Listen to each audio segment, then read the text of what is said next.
Hello beautiful soul! Welcome back to my channel. This is my channel. I'm from Japan, Kabayan Libra. This reading is for you. Tingnan natin yung ikalawang kalahati ng buwan ng May 2025. Maraming salamat muna sa mga subscriber, new subscriber, cross-watcher, at sa mga bagong pasok dyan. Welcome na welcome kayo sa bahay ni Ate Aimee. Salamat din sa nakataba na puso niyong mga comments at sa mga nagpa-personal reading. Marami pong salamat.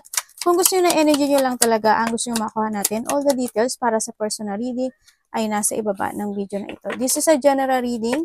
Kunin mo lang ang sayo at itapon ang hindi sayo. Maaring ito isa vice versa, energy mo, energy ng person mo, o energy ng malapit sa puso mo. Nangyayari, or mangyayari pa lang. Use your own intuition, lawakan natin ang ating isipan. Gawin nyo lang itong guide, dahil kayo pa rin ang pagpapabago ng inyong buhay. May taong matigas ang ulo. Mag-think advantage ka raw Kumbaga, mag-think advance ka sa mga bagay o sitwasyon mo sa buhay mo. Sa mga layunin mo sa buhay mo. Sa mga aksyonan mo. Sa mga didesisyonan mo. Pleasure with a close friend. Plenty of material things. Ano yan? Kasaganaan to. Siguro, nasa iyo na yung lahat. Kumbaga, ando na yung sitwasyon na may mga magandang opportunity, magandang situation, ganyan sa iba sa inyo. Recognition, reward, o for merit. O mayroon ka daw marireceive. O, yung ganda Yan. Siguro nahan din. Also, kasaganahan din to. Siguro, iba sa inyo, mahilig kayo sa prutas. O kaya, ando din yung situation na may mga recognition. Maaring sa pamangkin mo, sa anak mo, sa sarili mo, sa may mga maring yung iba dito is mas maraming tao ang makakakilala sa iyo kasi andito rin to. Itong dalawa, no? Maaring may mga tao na makaka-recognize sa iyo sa mga ginagawa mo, sa iba sa inyo ganun. And then also is mga new friend also sa iba. O meron ka pa may mga loyal friend Getting together with a friend. Maaring may magkikita at maaring magkakaroon ng isang celebration, no? O union. Parang ganda ng card mo. Ganda Pay attention to your finances. Ay, pay attention daw. Pay attention na baka andito si plenty of material things. Ibig sabihin, nasa sayo ng lahat. Ibig sabihin, nasa sayo na yung lahat at alam mo sa sarili mo kung ano yung tama at mali. Alam mo sa sarili mo how to balance yung mga bagay o sitwasyon mo sa buhay mo. Pero kung it is related also to money, balanse mo yung pera mo. Or maari naman this time is magpe-pay attention ka na sa kaperahan mo kasi gusto mo na masaga ng buhay. Diba? Or maari naman may pagbibigyan kang pera. Maaring anak mo, or loyal sa'yo, or kaibigan mo, or tulong, mga ganyan. Romance is in the air. Maaring may tao dito magbibigay sa'yo ng magpapahalaga, or you giving love in this person. Andin yung, siguro, andito rin yung may mga tao na gusto ka nila, no? Kasi andito sila. Ito yung mga dogs.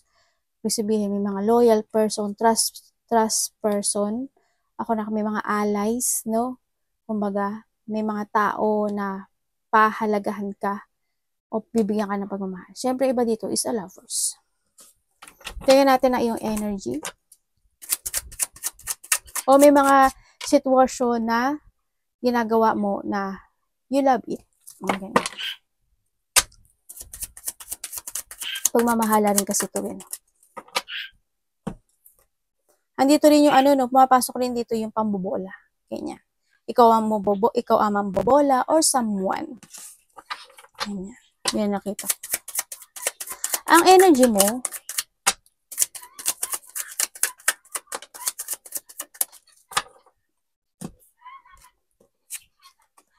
okay, ang energy mo this second half, ang nakita ko sa'yo is nahanduin yung aware ka sa mga gagawin mo no? Aware ka sa tao na mga pakikitunguhan mo. Aware ka sa mga tao na pwede kang pag-usapan. Aware ka sa mga tao na ayaw sa'yo, syempre. No? Andun din yung situation na may mga ititikit action ka. Kumbaga may mga gagawin ka alone or may mga gagawin ka na mga bagay-bagay. May mga pagpupukusan ka. Ganyan. Sa iba sa inyo. And also, you're doing your fashion Sa nakita ko dito. Iba dito ano eh. I hope ano. Pero I hope walang situation na ano, na magkaroon ng conflict or magkaroon ng frustration. I hope hindi lahat. Or wala sa inyo ha. Kasi may mga ganun ako nakita. May mga frustration, may mga gulo actually, no? Siguro when it comes sa iba sa inyo, siguro magkakaroon lang ng hindi pagkakasundo sa iba't ibang sitwasyon sa buhay mo. Halimbawa, sa kasama mo sa trabaho, sa lovers mo, sa mga nakakasalamuha mo, kasama, mga ganun sitwasyon. Pero nakita ko dito, there's a cheating. Maaring kinicheat ka ng mga malalapit sa'yo, karelasyon man yan o kaibigan mo, or may mga tao na pinagchichismisan ka. Alam mo ba si ganyan, ganyan, ay maaring ma-receive mo yung information na yun.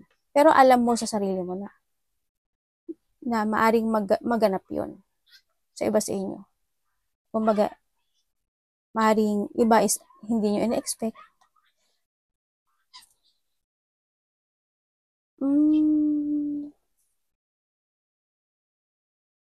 Medyo ano, no, yung energy mo rin, nakikita ko dito, medyo magulo yung isip mo. May mga sitwasyon na pwede ka maguluhan. Dito. May tao dito magiging very defensive. Defensive or tao na mataas ang ego. Ganyan. Ay, bakit ito? Ba't palagi ko nababaliktad?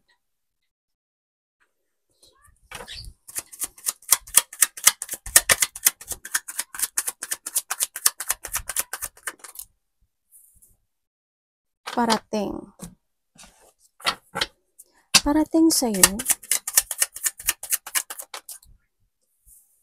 Diba? Pareho pa. May mga ano daw eh. May mga doubts. Magkakaroon ka ata ng self-doubt sa buhay mo. Tingnan pa rin natin. Or handa yung sitwasyon na may nakita kong separation. Hindi ko lang alam kung ikaw or someone is isa-separate niya yung sarili niya sa'yo o isa-separate mo yung sarili mo doon sa mga tao na hindi nagiging good sa'yo, mga ganun. Parating sa'yo is merong mga sitwasyon na nagkaroon o magkakaroon ng self-doubt o may mga disappointment o disappointment sa mga choices in life or decision mo yun or just an outcome na hindi naging maganda, ganyan. O kumbaga may blockage, kumbaga. This time daw, siguro within a day or within a week or months man yan, nakikita ko dito is maaring magtapos yun.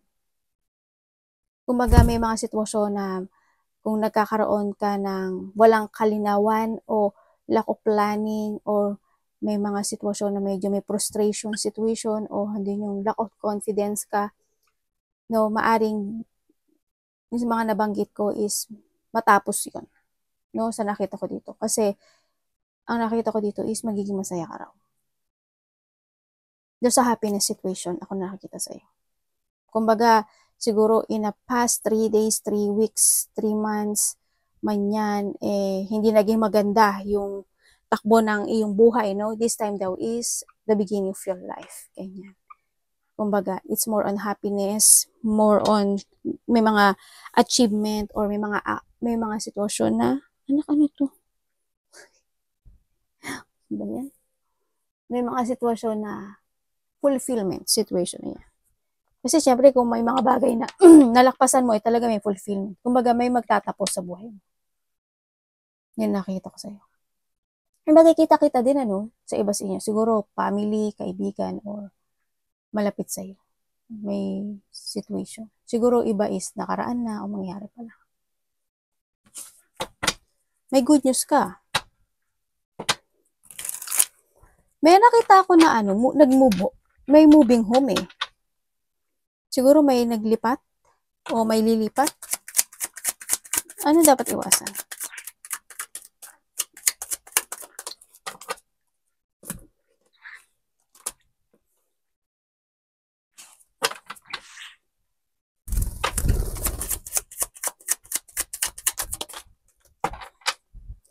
Dapat mong iwasan.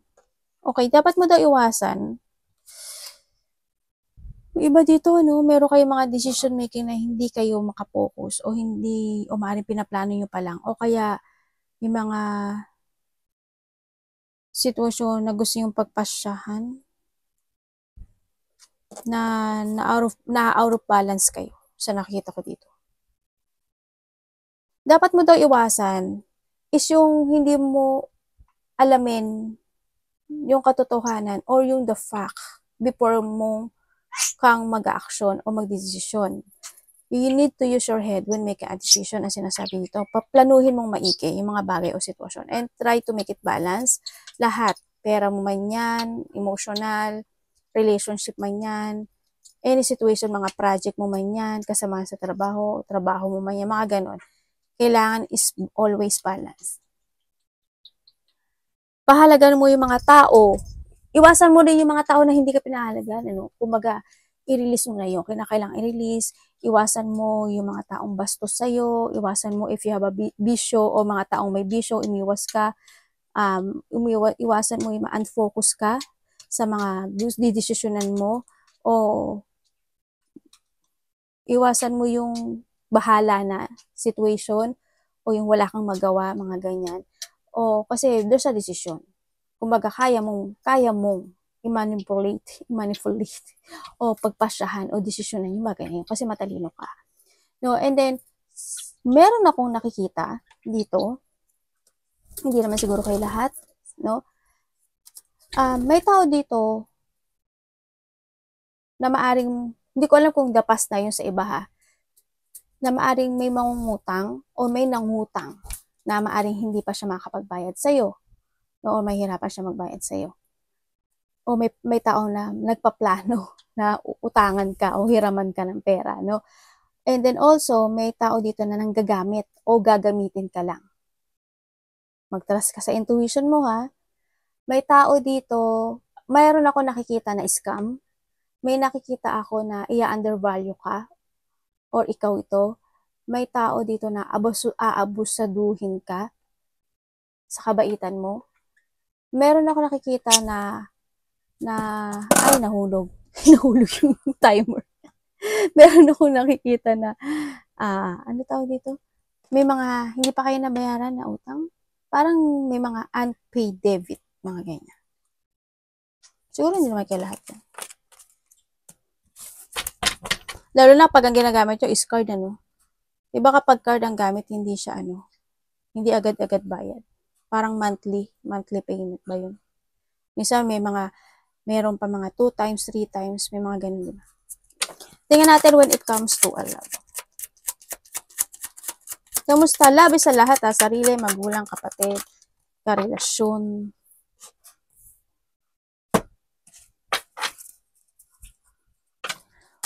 When it comes to love. Okay. Siguro iba sa inyo, past situation, sa iba. Kung kayo nakahiwalay na initong tao na to, ang nakikita ko dito, maari itong tao na to is naalala ka pa rin niya or ikaw ito ha. Yun. Ando siya sa sitwasyon na ikaw or siya is nagkaroon ng hot temper dito sa sitwasyon na to. No? Nagkaroon ng kasi maari ang naaalala nitong tao na to is puro sakit eh. Hindi good things. Kumbaga pain ang nangyari. Nagsinungaling siya, na minapulate ka niya, na kumbaga naging makasarili, ganyan. Hando sa sitwasyon na hindi naging good yung relationship. Yun ang naaalala niya. Or maaaring ikaw ito ha, sa nakita ko dito. Maaaring itong tao na to is hindi siya naging masyadong very supportive sa'yo or hindi siya naging ganun ka-close sa'yo. Kumbaga nagkaroon ng doubt. Maaaring ikaw nagkaroon ka ng doubt sa kanya o nagkaroon siya ng doubt sa'yo.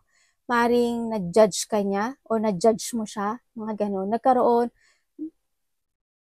Maaaring nagkaroon sa inyo ng option, no, dito sa relationship. Kung kayo is in a relationship, ang nakikita ko dito, isa sa inyo is maaaring may itinatago or nagsisinungaling. Yun ang nakikita ko dito. Halimbawa, magkarelasyon kayo. Maaaring may mga hindi sa sinasabi, maaaring may karelasyon kayo. Pero hanggang ngayon, nahatak pa siya ng nakaraan. may mga ganong sitwasyon. Diba? Maaring handin yung sitwasyon na itong tao na to is minsan masungit.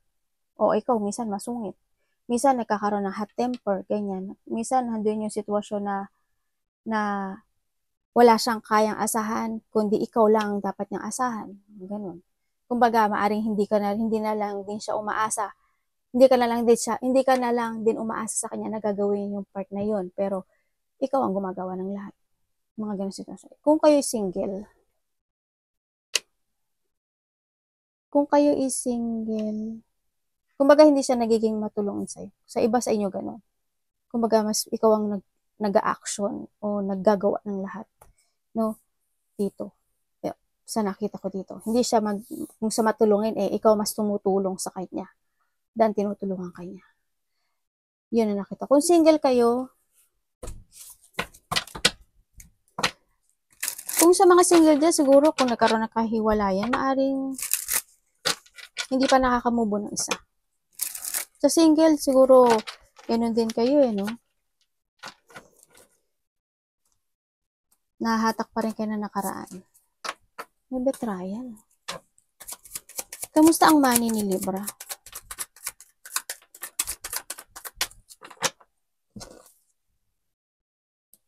Money mo, bakit ganyan? 0 yan, full. Ano ibig nyo sabihin? Okay, when it comes to a money, is tinatala mo balansehin yung pera mo. Or you need to start a new beginning para magkaroon ka ng balanse sa iyong kaperahan. No? Sa nakikita ko dito. Kasi, maaring may mga sitwasyon na pinagsisisihan mo, no? Dito. Kasi nawala sa iyong lahat. Ganyan. O may mga sitwasyon na pinagsisisihan mo na sana nakapag-ipon ako noon pa at sana hindi ako ganito ngayon. May mga ganang sitwasyon. No, may mga sitwasyon na kailangan mo mag-umpisang muli. Kasi there's a sadness situation. May mga dapat kang i-withdraw, i-let go, o may pag-withdrawal no? There's a withdrawal situation ako na nakikita dito. Siguro ang nakita ko sa'yo pala, ano yun? Medyo balansehin mo yung pera mo ha. Mag-upisa kang muli dito. May mga dapat ka talang i-let go dito. May mga dapat kang baguhin dito. Pero nasa sa'yo yan. Siguro this week, ang nakikita ko sa'yo dito, this week is palabas Alam ko naman na araw-araw lumalabas yung pera natin. Siguro, meron kang pagkakagustusan when it comes sa taong mga mahal mo sa buhay. Kasi parang either magbibigay ka ng pera or kasi with the Judgment and the Lovers, hindi to pag pinagsabay mo siya, hindi ko nakikitang siguro pagka ikaw nagmahal or kapag ikaw is gumastos, bigay todo, no? Ang paggastos mo. Sana wag naman lahat. Pero kailangan mo mag-start.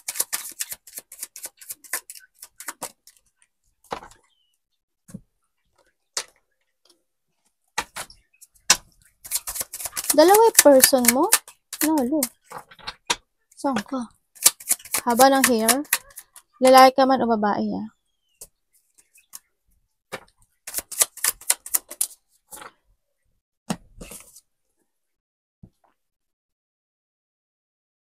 Opportunity? May mga bagay o sitwasyon daw na alam mo sa sarili mo yung katotohanan. Matagal mo nang alam, ibig sabihin.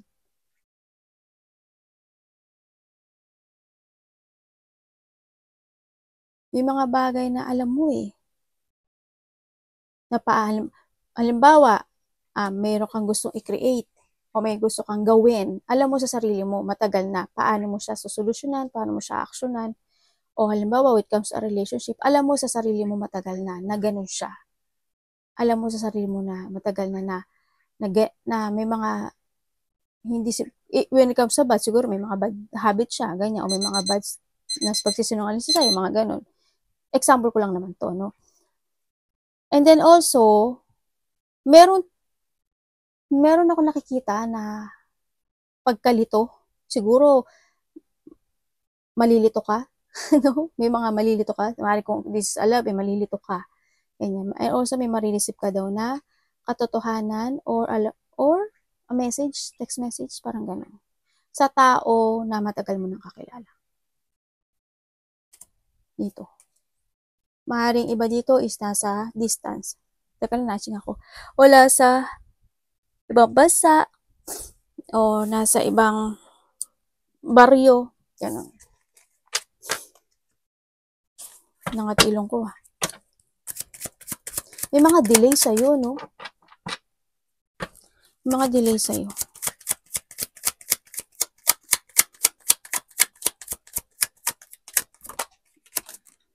Advice.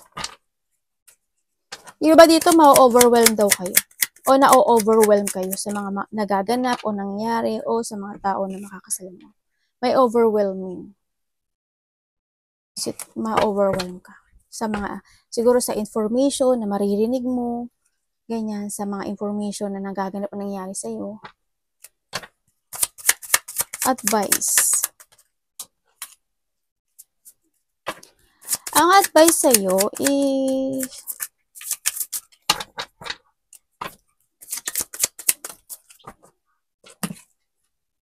ay may tao dito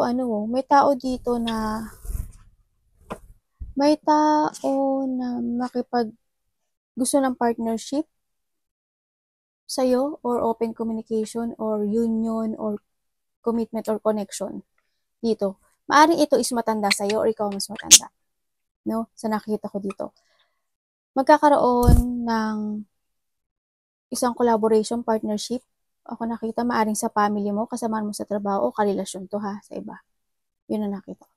May dealing sa iba. Ang advice sa'yo, try to make it balance. Yung mga bagay o sitwasyon mo sa buhay mo, pera man yan, sa tao na nakakasalamuha mo man yan.